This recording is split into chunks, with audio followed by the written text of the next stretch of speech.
Hey guys, welcome back to my channel. Today I'm doing something a little bit different, and it's, I would say it's like a Q&A, but it's not really. I kind of got this idea from like browsing on Insta stories when people say like, oh, tell me your assumptions about me and I'll tell you if it's true or false, and I'll like reply to them. And I find them so interesting. And I thought, why not do it in video form? I'm a little bit nervous. I don't really know what to expect. I'm gonna go through as many as I can and just like tell you guys if you're right, if you're wrong. Whoa, there are so many. Well, the first one is that you're very body confident.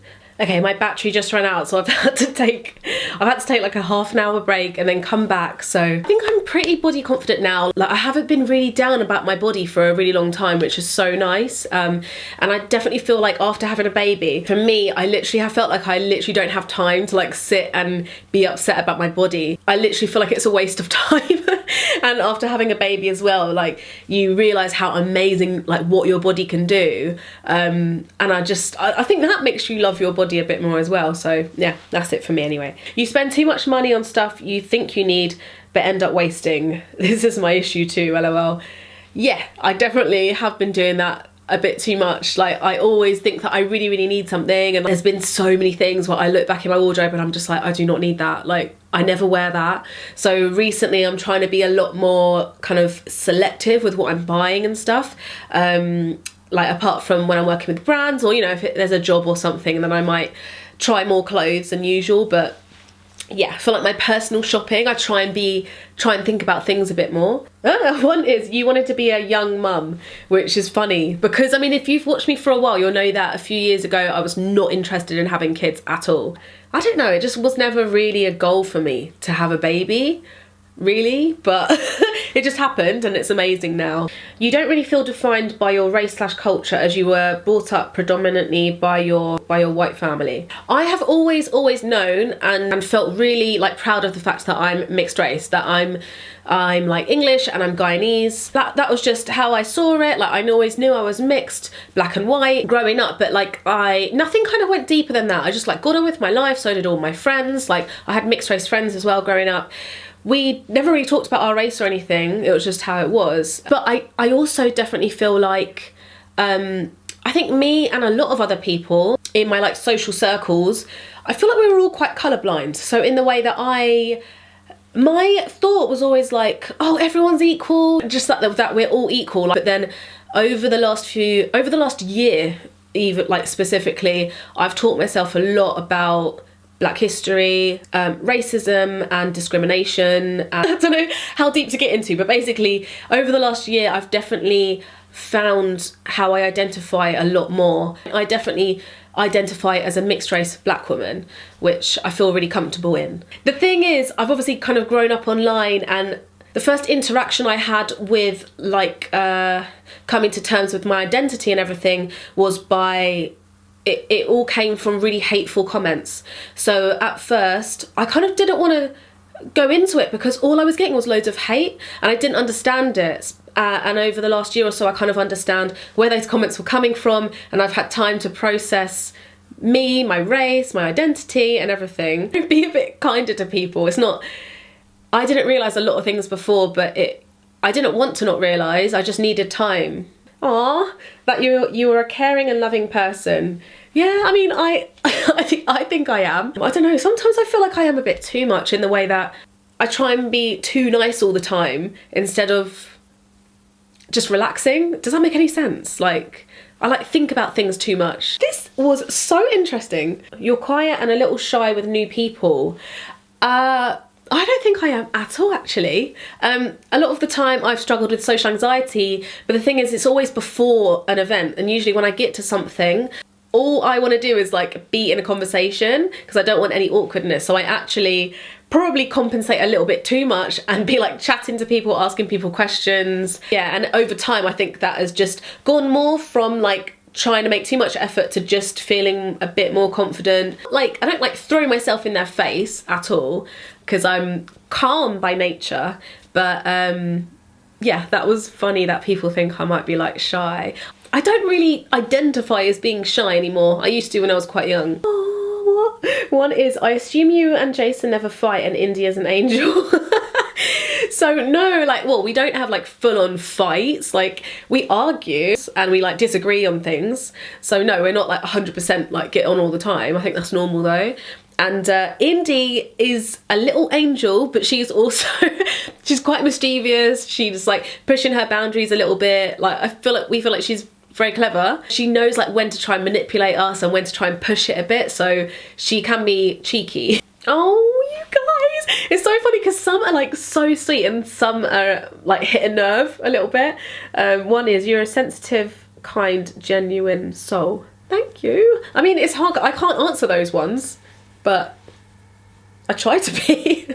This is a good one. You care a lot about what people think. Yeah, I think I do care a bit too much. Like, and everyone, obviously the easiest way for that to affect me is from YouTube comments, and like everyone I know is always like stop caring so much. And like whenever I mention a bad comment, they're always like, yeah, but look at all the nice comments. Yeah, and there's a lot of things like I don't say and I don't show because not even what people think, but it's like I don't want to deal with like all sorts of comments I could get about something. I just don't want to deal with it sometimes, so I just don't. So I don't know, I feel like it's such a process because sometimes I'm just like screw it and I still show you guys those things, and sometimes I don't. So it just depends what mood I'm in. That you're more of a home person. Oh, I need to blow my nose. I probably am now, yeah. I feel like I didn't used to be at all. Like, well, the thing is with me, I feel like I have to get out at least once a day, otherwise I go mental. Like, I get so angry and bitchy, like I have to get out the house once a day. I'm not someone who can be in the house for days, but I do love being at home. I feel like I'm a bit of a mix, but verging a bit more on, yeah, probably being more of a homey person. You aren't picky when it comes to food. Yeah, you're quite right, actually. I'm not that picky. Oh, that you would be a really good friend. Thank you. I don't know if I am. Guys, I'm trying, okay? This one is, I feel like you don't care about environment, you support fast fashion. Yeah, definitely. I mean, not now. I feel like definitely I can see why you would think that. And I've literally really only recently been educating myself more on sustainable fashion. So yeah, in the past, but not really knowingly. Like, I was so ignorant to it. Yeah, I have been supporting it a lot, but now I'm really trying to make changes as much as I can. So yeah, that's why I stopped doing so many haul videos as well. You have a half sister? Yes, she's called Danny, but we don't really call each other half sisters, we just call each other sisters.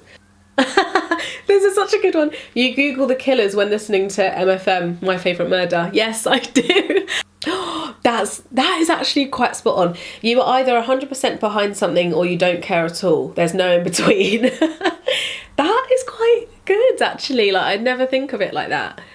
I think I am quite like that, and I get quite obsessed with things quickly. That you're insecure about your natural hair. So yes, I have been for a long time. I don't think I actually cared about it that much until my hair got really, really severely like broken off by one hairdresser that I went to. And then soon after that, I put a video up where I showed you guys my really, really damaged hair, like in a vlog. And then I got so much hate. And after that, I feel like it really made me, yeah, insecure about my natural hair, like ashamed almost. And I was so scared of like showing it because I didn't want so much hate again. So for so long, I just like kept it to myself, like didn't share it online or anything. But I've really got to a point now, I wanted to look after my natural hair more. I really want to nourish it more. I want to be able to grow it. I want to see its natural state a lot more. I want Indy to see its natural state as well, because she needs to know what my natural hair looks like. And I do show her. She doesn't even like blink an eye. She doesn't really see any difference, or, you know, she doesn't like point at my head or anything. But yeah, I want to be a lot more comfortable in myself, and my natural hair is such a big part of myself. And that is another thing I've learned over the last year or so. And I know it is connected a lot to my heritage as well, my culture, my black side. But for a long time, I didn't really at least consciously think of it like that. I just think weave like can be really, really addictive, and I was so used to it that I was like, oh, I'll just do it again and again. Also, I'm really wanting to learn a lot more of about how to, like, what products to use in my hair, how to be able to wear it day to day, because my hair is so like porous and it's so sensitive to the weather and to water that I could take ages doing like styling it, and literally in 1 second it will be like meh. And also there'll be times when I have my natural hair out, but I'm not vlogging or I'm not filming, so you guys don't see when I am looking after my hair, when I'm washing my hair, when I'm going to the hairdresser and they're doing treatments. I don't always show you guys that, so I'd like some time with it myself before broadcasting it everywhere sometimes as well. So yeah, that's it about my hair. I had quite a few about my hair. No, I don't hate it. I'm actually really, really learning to embrace it. That you're very progressive. Thank you. That's a really nice compliment. That you're older than Jason. Yes, I am. I am 29. He is 27. That you don't put more mum content out due to fear of judgment from other parents. So I have never really been that worried about like mum judgment, because I feel like that every mum is different. Like, I just don't, you know, like if you think something about my parenting, I don't care. Like, do your own baby, look after them. For me, I think it's more so that I really, really struggle with, I don't want to brandish Indy's face and whole being out there for everyone without her like permission. I just feel like something in it doesn't feel right to me. Like, I do show her, obviously I show her in my Insta stories, I show her in my vlogs. Anyway, so it's so difficult because on one side I really want to have all the memories there, like for us to look back at, for her to look back at. So more so it's about me wanting to give her a little bit of privacy as well. It's so hard having kids and being on the internet because there's no example for us to look up to or to learn from when it comes to this, because we're like the first generation to have kids on the internet. You had a falling out with your sister, ? Don't see her as much on your channel / social media. I feel like I got something in my teeth. No, we're fine. Sisters are sisters, you know, like usually, I mean, we get on pretty like 90% of the time, and then we might have like a little falling out or a little argument here and there, but no, we're fine. If you guys want a video of us together, let me know. Maybe I'll see if she's up for it. Oh, how interesting. You don't like attending big events alone because you feel left out with the YouTube clicks. No, I've always been really fine with going. I actually prefer going to things on my own sometimes than with going with someone. I don't really know why. I've just never found it awkward. If I'm not at something, it's probably because I just couldn't make it. You lost your virginity. You lost your virginity at 14. No, I was 15. That you kind of want another baby but kind of don't. So I definitely want another baby. I am not looking forward to going through pregnancy again. That's literally it. Like, and I'm not looking forward to like the first few weeks when you're not sleeping and like it's so difficult. But the thing is, it's like, you know, the next pregnancy might be totally different. No, I do. I really want another one. Like, but yeah, it's the pregnancy that really kind of scares me, because I found my first pregnancy so difficult. Anxious flyer. No, I love flying. Goes to the fridge in the middle of the night for cheese. No, but when I was small, I used to go and sneak downstairs and steal sugar cubes from the sugar cube jar. I thought you were smug, but you're actually really nice. Your circle is small. Yes, literally. I think you are, but I think you don't think you're smart. This was so confusing. Hi, Thea, by the way. I think I'm all right, smart-wise. I'm not like a rocket scientist or anything, but I've never been great at maths and anything numerical. All right in all other areas, or like kind of average at least. So yeah, I mean, I don't think I'm dumb. I hope I don't come across as that. Okay, that is it for all of the assumptions for now. I think I might have to go and like decompress a little bit, because some I didn't read out that were kind of like pushing it a little bit. If you're gonna do one of these, be brave. But it is also really interesting to see what people are assuming about me. And you know what, it actually made me feel a bit better, because sometimes you think people are thinking worse things. I want to say, even though I've obviously done this video and asked you for your assumptions, try not to be too harsh with your assumptions with like anyone on YouTube, anyone in life. You really never know what is going on, like behind closed doors. You don't know what someone might be going through. You don't know about someone's past. Oh, in case you're wondering, my shirt is from And Other Stories. I'll link it down below if you're interested. Thank you all for your assumptions. Thank you all for your lovely ones as well. I hope you guys have found this video interesting. Maybe you've learned something about me that you didn't know, or like I've cleared something up that you thought about me. Yeah, I'll see you guys in the next one. Thank you so much for watching, and yeah, I love you guys. Bye.